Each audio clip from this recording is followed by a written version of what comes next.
안철수 위원장 본인은 뭐 확답을 하지 않았는데 네. 대부분의 관측은 내년 전당대회에 이준석 대표 임기 후에 있는 전당대회에 출마할 거다라는 관측이 지배적이잖아요. 혹시 이준석 대표도 이번 당대표 임기 마치면 재선 도전합니까?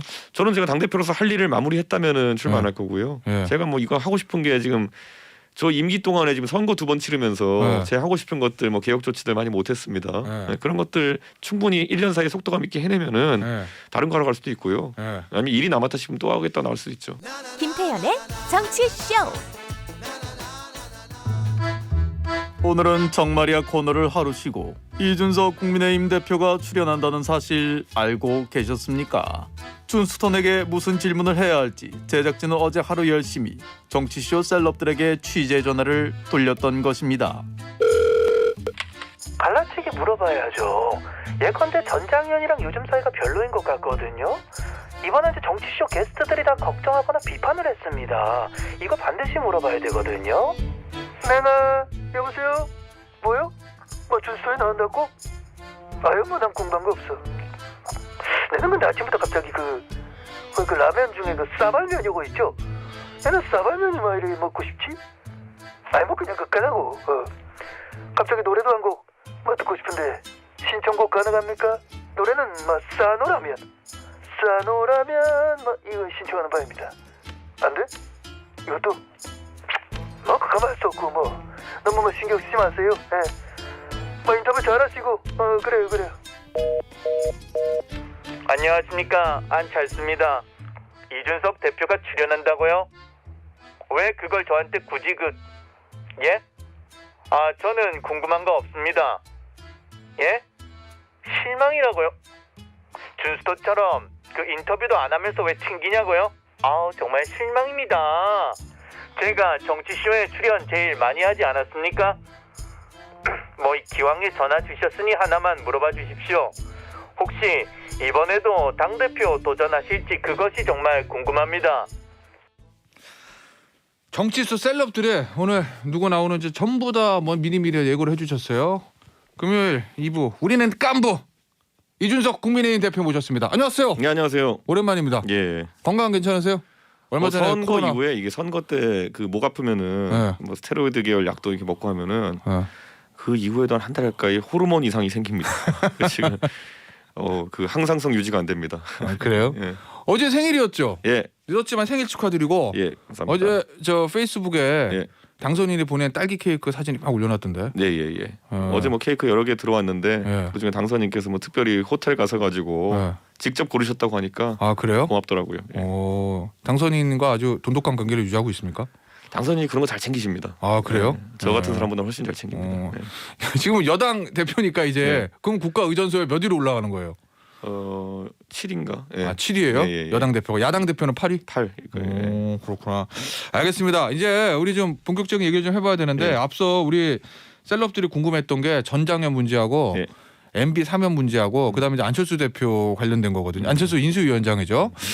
먼저 사면부터 좀 물어볼까요? 네.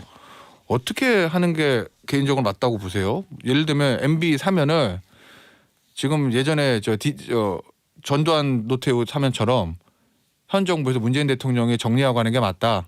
아니면 뭐 임기 시작한 다음에 윤석열 당선이 대통령 된 다음에 하는 게 맞다. 이런 것 같아요. 결국 수용 생활을 박근혜 대통령은 거의 문재인 정부 임기만큼 하셨거든요.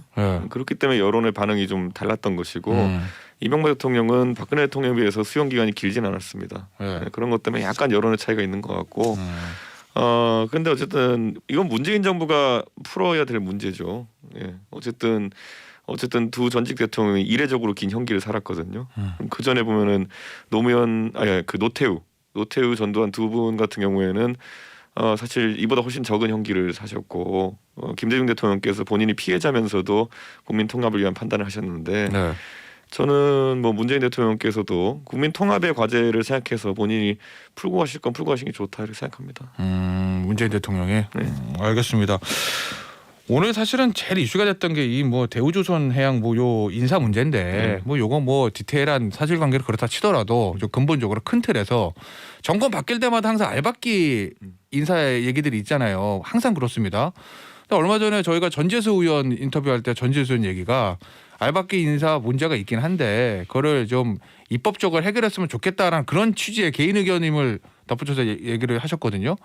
문재인 정부 말기 알박기 인사 논란 나왔고 이대로 가면은 윤석열 정부 말기에도 똑같이 이 문제가 나올 거예요. 윤석열 당선인은 임기 말에 인사권 행사하지 않겠다고 했지만 이걸 근본적으로 제도적으로 조금 보완할 방책이나 이런 것들 생각하고 계신 게 있습니까? 저는 뭐 이걸 제도적으로 보완하기보다는 신뢰 문제다 이렇게 봅니다. 신뢰 문제. 결국에는 임기 말에 박아넣는 건 알박기요. 네. 그리고 임기가 뭐 좀 남았는데 그걸 빼내려고 하는 거는 나중에 또 그거는 신정부가 보통 하게 되는 그런 어떤 우려스러운 행동들이거든요. 네. 저는 근데 이거는 서로 이제 좀 제가 봤을 때는 양해를 좀 해야 되는 부분이 있다 이렇게 서로? 보고 저는 대우조선해양건에 관련해서는 대우조선해양이 뭐 권력기관도 아니고 실질적으로 굉장히 전문적인 기업이거든요.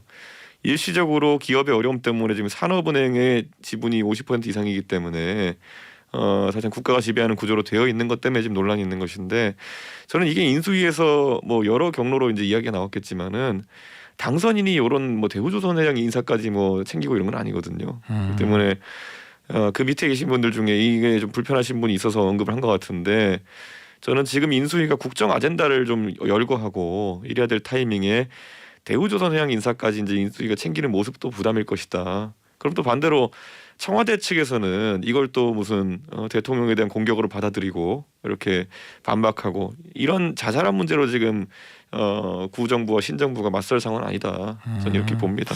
알겠습니다. 오늘 뭐 사실 이준석 대표 최근에 인터뷰하는 곳곳마다 아마 이 문제를 제일 많이 부를 것 같은데 전장현 관련된 문제요. 네. 얼마 전에 1대1 무제한 토론 제안하셨죠. 네, 그거 유효합니까? 전 유효하고요. 네. 저는 대신 제가 이제 뭐 약간의 제가 핸디캡을 감수하고 네. 그 진행자로 김어준 씨를 하자 그랬습니다. 예, 네. 제가 뭐 박경석 대표님과 토론을 하게 되면은 네. 그게 뭐 제가 박경석 대표님이 뭐 방송 토론을 많이 하신 분도 아니고 그럴 것이기 때문에 뭐 김어준 씨를 진행자를 하는 정도는 해야지만이 이게 좀 네. 구도가 되지 않을까라는 생각을 했습니다.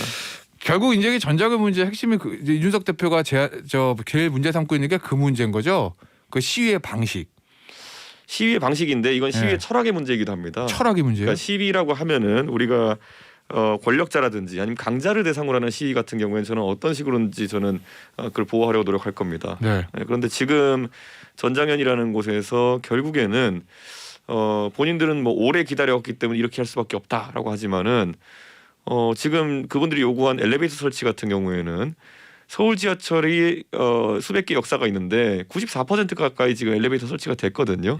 그럼 남은 곳들은 무엇이냐 봤을 때 도저히 역 구조상 뭐 70년대에 지어진 역이라 가지고 엘리베이터 넣을 만한 공간이 안 나오거나 아니면은 뭐 6호선 대흥역 이런 곳들은 설치하려면은 위에 뚫고 올라갔을 때 사유지가 나와가지고 막대한 비용이 든다든지 뭐 이런 경우에 국한돼서 지금 좀 진척이 느린 거거든요. 근데 이거는 정치인의 노력 문제가 아니거든요. 이건 현실적인 어려움이 좀 있는 지점이거든요. 그렇기 때문에 그런 상황에서 이게 안 된다고 해가지고 서울 지하철을 이용하는 특히 3호선, 4호선 라인이면은 그 굉장히 출퇴근 시간대 붐비는 라인인데 그 라인을 운행을 중지시키는 방향으로 가는 거는 저는 시위의 대상이 맞지 않다.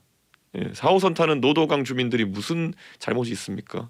3호선 타는 은평서대문 일산 주민들이 무슨 문제가 있습니까? 그분들이 왜 시위의 대상이 되어야 됩니까? 그리고 그분들에게 여러 가지 불편을 초래하는 방식으로 그것도 몇 개월 동안 지속적으로 불편 초래하는 방식으로 무엇을 얻고자 하는 것입니까? 저는 그걸 강하게 지적하지 않을 수 없었습니다. 그 시위의 방식이나 뭐 철학 그걸 떠나서 그 제기한 거는 문제 있잖아요. 장애인 이동권 문제를 좀 보장을 해주세요라는 그 사람들의 문제 제기 자체에는 공감을 하시는 건가요? 아니 그건 공감 여부의 문제가 아니고요. 네. 뭐 그분들의 문제를 다른 문제에 비해서 우선시하거나 이런 것도 아니지만은 반대로 저희는 절대 누락하지 않고 보고 있습니다. 네. 그래서 이제 59초 쇼츠 공약 대선 때 유행했던 그 59초 쇼츠 공약도 세 번째가 장애인 이동권 문제예요. 그래서 제가 그 공약 만들었거든요. 지금 이제 우리나라에 보면은 시내버스, 초록버스, 파란버스 서울 기준으로 보면은 간선 지선 버스에는 저상버스 도입률이 많이 올라갔어요. 네. 그런데 그 광역교통수단, 그러니까 시외버스나 아니면 광역버스, 아니면 철도 같은 경우에는 저상버스라든지 아니면은 장애인들이 철도 같은 경우에는 바로 탑승할 수 있는 고상홈 철도라든지 이런 것들이 보급이 많이 안 돼 있기 때문에 그걸 확대하겠다는 게 우리 공약이었어요. 공약이었다. 소추 공약. 그게 대선 공약 세 번째 공약이었어요. 세 번째? 그리고 그거 네. 만든 게 저예요. 이준석이에요. 네, 그러니까 그거는 많은 분들이 생각하는 것과 다르게 국민의힘이 오히려 장애인 이동권 문제에 대해서는 타당보다 앞서갑니다. 그래서 이 박경석 대표라는 분도요. 제가 대표 6월에 취임하고요. 7월 달에 만나자는 요청이 있어 8월 달에 만났어요. 네. 그러니까 이분들이 만나자면 내가 다 만나거든요. 네. 근데 그게 아니라 제가 봤을 때는 이해가 안 가는 것이 뭐 엘리베이터 설치가 94%밖에 안 되었다. 그러니까 우리가 서울 시민을 교통길을 막아서겠다. 그럼 오세훈 시장은 그럼 이 얘기를 안 들었느냐? 그것도 아니에요. 오세훈 시장은 3년 내로 100% 도달하기 위해 노력하겠다고 했어요. 그러니까 정확히 무엇을 대상으로 투쟁하는지가 명확하지 않은 상황에서 방법은 또 굉장히 극단적이었다. 그래서 지적할 수밖에 없는 것이죠. 이게 만약 허용되면요. 네. 그러니까 이분들의 사정이 어떤지와 관계없이 서울 지하철 운행을 중지하는 방식으로 투쟁하는 것이 허용되면요. 앞으로 시위하시는 분들, 뭐 억울하다고 해서 시위하시는 분들이나 이런 분들이 가장 쉽게 할 수 있는 게 서울 지하철 점거예요. 저는 이거는 허용돼서는 안 되는 방법이라고 봅니다. 일각에서는 만약 이준석 대표가 국가 의전설 7위의 이제 여당 당 대표이기 때문에 그 시위 현장에 찾아가서 그 사람들 얘기를 듣고 손 한번 잡아주고 그 얘기를 했으면 훨씬 낫지 않았겠느냐. SNS에 글을 쓰는 것보다 이런 이분은 문제를 제가 이미 만났다니까요. 이번에요. 시위 시작했을 때. 글쎄요. 저는 그거는 이제 그것도 봐야 될 것이요. 네. 이분들 제가 안 만나겠다고 한 것도 아닌 상황 속에서 그분들이 철도를 점거하고 도시 철도를 막아 세워가지고 수십만의 불편을 야기했더니만 제가 만나러 가는 모습을 취했다. 이거라는 거는 또 다른 부정적인 시그널이 될 수 있습니다. 그때 그건 제가 그래서 뭐라고 했냐면은 그때 무조건적으로 그냥 시위를 중단하시라. 네. 그러면 일정 시간 그 약속을 만약에 전장에서 지키면은 저는 언제든지 만나겠다 그랬거든요. 그러니까 그런 어떤 굉장히 제가 봤을 때 안 좋은 철학의 시위를 했을 때, 그러니까 최대 다수의 불편을 야기해가지고 본인의 목적을 이루겠다는 시위를 했을 때 거기에 응하는 것도 위험합니다. 알겠습니다. 문자를 한 2개 정도 소개해드릴게요. 송남성님, 준스턴 반가워요. 저는 남스턴입니다. 며칠 전 문재인 대통령께 90도 인사 정말 보기 좋았습니다. 대인배답습니다. 저는 문재인 대통령뿐만 아니라 웬만한 사람 만나면 90도 인사합니다. 또 국가 원수니까 문재인 대통령. 아니 저는 뭐 상대당 대표를 만나서도 네. 예전 송영길 대표랑 할 때도 90도 인사했고, 네. 그 뭐 여영국 대표랑 할 때도 제가 90도 인사하고 그랬습니다. 그러니까 저는 이거는 네. 문재인 대통령과 제가 마주친 게 여러 번 있거든요. 그렇죠. 근데 어제가 이제 그저께가 네. 조계사에서 공개 행사다 보니까 이제 그 카메라 잡힌 거고 원래 저는 정치하시는 분들 만나면 90도 인사 다 합니다. 문재인 대통령한테 그렇게 인사하는 사진은 많이 있죠. 근데 이번 거는 문재인 대통령이 등을 톡톡톡 쳐서 이렇게 돌아본 다음에 인사를 해가지고 좀 네. 유권자분들이 네. 국민들이 재밌게 보신 것 같아요. 예. 혹시 예전에 90년대 유행하던 만화 슬램덩크 압니까? 전 못 봤습니다. 못 봤어요? 네. 아 이거 알아야 되는데. 문자가 네. 2354님. 이준석 당대표는 슬램덩크의 서태웅 같음. 최고의 실력을 가지고 있지만 패스를 하지 않아 수비하기 쉬워진다. 윤대엽의 말처럼 최고의 능력을 가졌는데 전달 방법이 항상 스트레이트라 갈라치기라는 프레임의 메시지 전달이 제대로 안 되는 듯.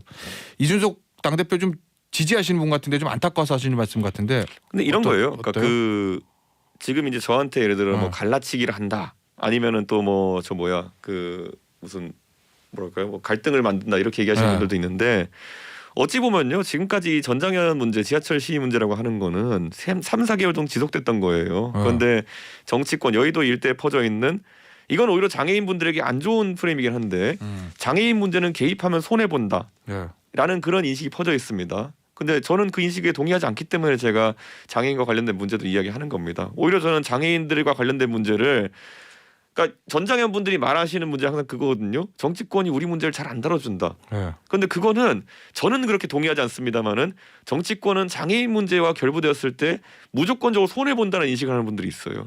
그것이 도움을 주는 방향이든 아니면은 개입을 안 하는 게 차라리 낫다라는. 그러니까 그런 인식을 가진 분들이 오히려 지금까지 이 사태를 만든 거고 예. 저는 이런 거에 적극적으로 개입해야 된다고 보는 입장인 겁니다. 논란에 있더라도. 음. 알겠습니다.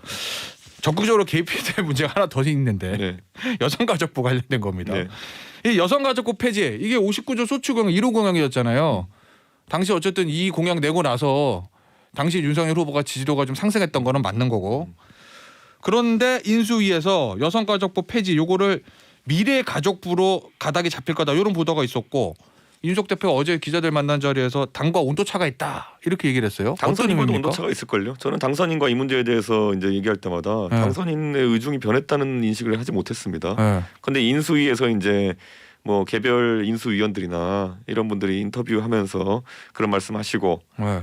뭐 대변인도 말씀하시면서 약간 이제 그런 뉘앙스가 있었기 때문에 이런 말이 나오는 것 같은데 저는 윤석열 정부가 지향하는 바는 결국에는 효율적인 정부거든요. 효율성. 네, 효율성이 굉장히 중요하고 여성가족부라는 조직을 이름만 바꿔가지고 그러면 지금까지 여성가족부가 받던 비판들 도대체 하는 일이 뭐냐라는 걸 벗어나기는 어렵다 이렇게 봅니다. 그럼 완전 폐지하는 게 맞다. 그러니까 이렇게 보면 될 것 같아요. 여성가족부가 본인들이 진짜 출산율 문제를 다루고 네. 진짜 여성 인권 문제를 다룬다고 한다면은 이미 20년 동안 부처가 있었기 때문에 그 성과에 대한 우리가 평가를 할 수 있어야 되는데 출산율 문제는 갈수록 심각해지는 것 같고 여가부가 거기에 대해서 어떤 대책을 내놓은 기록도 없고 한 20년 동안 그리고 그 외에도 여성 인권 문제 같은 것들 여가부가 존속함에도 불구하고 많은 여성분들 같은 경우에는 뭐 불안감을 호소하기도 하고 문제가 있다면 이거는 여가부를 통해서 이걸 해결하는 방식 자체가 잘못된 게 아니냐라는 인식을 가져야 되는 것이고 이 이름을 뭐 미래가족부라 바꾼다고 해가지고 크게 달라질 것 같지는 않습니다. 그럼 기존의 여성가족부가 가지고 있던 기능들은 관련 부처로 쪼갠다 이런 입장이신 거예요? 오히려 여성가족부가 여성부에서 여성가족부가 된 것이 상시 업무가 여성부가 없다 보니까 가족 업무를 떼붙인 거거든요. 옛날에는 보건복지가족부였습니다. 그렇죠. 예, 그러니까 저는 여성부가 존속을 위해 가지고 자꾸 이렇게 뭐 업무를 끌어다 붙이면서 이제 문제가 더 심화된 것이지 여성가족부가 여성 업무에 있어서 도대체 문재인 정부 동안 뭐 했냐 기억나는 게 없습니다. 근데 아직도 여성단체에서는 구조적인 차별의 문제는 있다. 이재명 후보도 대선 기간에 그 문제 제가 그냥 지적했고요. 단도직입적으로 말씀드릴게요. 여성가족부 장관 누가 합니까? 보통 여성단체 장들이 합니다. 저는 그래서 이 문제에 있어가지고 여성단체들이 하는 말이라는 것이 예. 저에게 만약 설득력 있게 이야기하시려면은 실제로 이러이러한 업무 때문에 여성가족부가 필요하다라는 말을 해야 되는 것이지 예. 여성가족부는 어떤 정부에서도 항상 여성단체 임원을 지내신 분이나 여성단체 장을 지내신 분들이 보통 단체장을 하실 거예요. 장관을 하셨거든요. 저는 그거는 여성단체들이 좀 팔이 안으로 굽는 상황에서 얘기한 것이다 이렇게 봅니다. 알겠습니다. 요 얘기는 여기서 마무리하고요. 요거 안 물어볼 수가 없죠. 안철수 인수위원장 얼마 전에 안철수 위원장에 대해서 굉장히 좋게 평가하는 인터뷰 제가 봤습니다. 네. 총리 후보로서 자격이 충분하다. 네. 예전과는 달리 좀 합당 얘기할 때 보니까 좀 유해지신 것 같다. 그 평가는 아직 유효합니까? 저는 지금 안철수 대표가 이제 당에서 과거에 뭐 국민의당이나 바른미래당 아니면 예전에 새정치민주연합의 사실 행보들은요. 제가 정치 평론을 할 때도 그랬고 제가 당 대표 할 때도 그렇고 박절하게 평가합니다. 그런데 요즘 인수위원장 하시는 거 보니까는 본인도 좀 즐기시는 것 같고 네, 그리고 일에 그립을 잡으려고 하시는 것 같고 다른 모습에 대해서 다른 평가를 할 수밖에 없죠. 네, 그런데 뭐 안철수 대표께서 당에서 역할을 하시거나 아니면 정치적 역할을 하시려고 할 때 보수 진영에서 이제 하시려는 생각을 한다면은 이번에 본인이 맡으신 소임을 성공적으로 마무리했다는 평가를 받으셔야 할 겁니다. 인수위원장. 그러니까요. 지금 인수위원장으로서 용산 집무실 이전 문제라든지 아니면 뭐 지금 여성가족부 폐지 논란이라든지 아니면 그 윤석열 정부의 비전을 세우는 문제라든지 이런 것에 있어서 야 안철수가 하니까 인수위원장 진짜 잘했다라는 평가가 나올 때 그 뒤에 더 큰 기대가 당에서 있을 것이고 그게 아니라 지금부터 뭐 본인의 거취에 대한 문제만 나오기 시작하면은 사실 이 인수위가 앞으로 한 달 가까이 활동 시간이 남았는데 그렇죠. 많은 분들은 이거 뭐 본인의 거취에만 관심 있는 건가? 이렇게 되면 곤란하니까요. 저는 아무리 언론이 관심이 많아도 그 인수위원장께 그런 어떤 거취 행보에 대한 질문을 너무 많이 하는 거는 좀 자제해야 되지 않을까. 지금은 5년간의 국정에 대한 설계를 하는 인수위의 시간입니다. 어쨌든 인수위가 끝나면 안철수 위원장은 총리를 맡지 않고 총리를 맡지 않으면 뭐 장관 하겠습니까? 그것도 아닐 거고 지방선거 출마 안 한다는 거고 당으로 간다는 거잖아요. 이준석 대표하고 좀 불안한 동거가 될 거다 이런 관측도 있던데 왜냐면 두 사람 사이가 좀 별로 그렇게 좋은 편은 아니잖아요, 솔직히. 저와 안철수 대표가 동거하는 공간은 노원병 당원 협의회밖에 없습니다. 네, 그렇기 때문에 불편할 수가 없고요. 제가 뭐 당협위원장으로서 안철수 대표께 또 문자도 보내드리고 하겠습니다. 가끔. 그 혹시 지도부에 아직 지명직 최고위원이 두 자리 비어 있죠? 지금 아닙니다. 그 지명 최고위원 윤영석 의원이 들어갔고요. 그래서 지금 한 자리 이제 빈 게 그 김재원 최고위원의 대구시장 출마로 생긴 그 공석이 있기 때문에 그 한 자리를 지금 국민의당 쪽에서 채워주길 기대하고 있습니다. 이게 두 자리를 채워달라는 요구가 있는데요. 두 자리 채우면은 최고위원회가 짝수가 됩니다. 그러면 의사결정 구조가 무너집니다. 이게 원래 최고위원회를 홀수로 구성하는 이유는 그 급할 땐 다수결하기 위해서 그렇거든요. 안철수 위원장 본인은 뭐 확답을 하지 않았는데 대부분의 관측은 내년 전당대회에 이준석 대표 임기 후에 있는 전당대회에 출마할 거다라는 관측이 지배적이잖아요. 혹시 이준석 대표도 이번 당대표 임기 마치면 재선 도전합니까? 저는 제가 당대표로서 할 일을 마무리했다면은 출마 안 할 거고요. 제가 뭐 이거 하고 싶은 게 지금 저 임기 동안에 지금 선거 2번 치르면서 제가 하고 싶은 것들 뭐 개혁 조치들 많이 못했습니다. 그런 것들 충분히 1년 사이에 속도감 있게 해내면은 다른 거 하러 갈 수도 있고요. 아니면 일이 남았다 싶으면 또 하겠다 나올 수도 있죠. 아 너무 추상적이다. 근데 사실은 당 대표로서 당 개혁에 가장 중요한 거는 공천이잖아요. 지방선거 공천보다 더 중요한 건 총선 공천이잖아요. 다음 당 대표가 총선 공천권 가지는 거 아니에요? 그런데 뭐 그거 공천권 이전에 저는 당의 이제 의사소통 구조라든지 저희가 당원이 25만에서 제가 당대표 되면 83만까지 늘었거든요. 책임 당원이. 그러면은 이 책임 당원들 간의 의사소통 체계나 이런 것도 예전과는 달라야 돼요.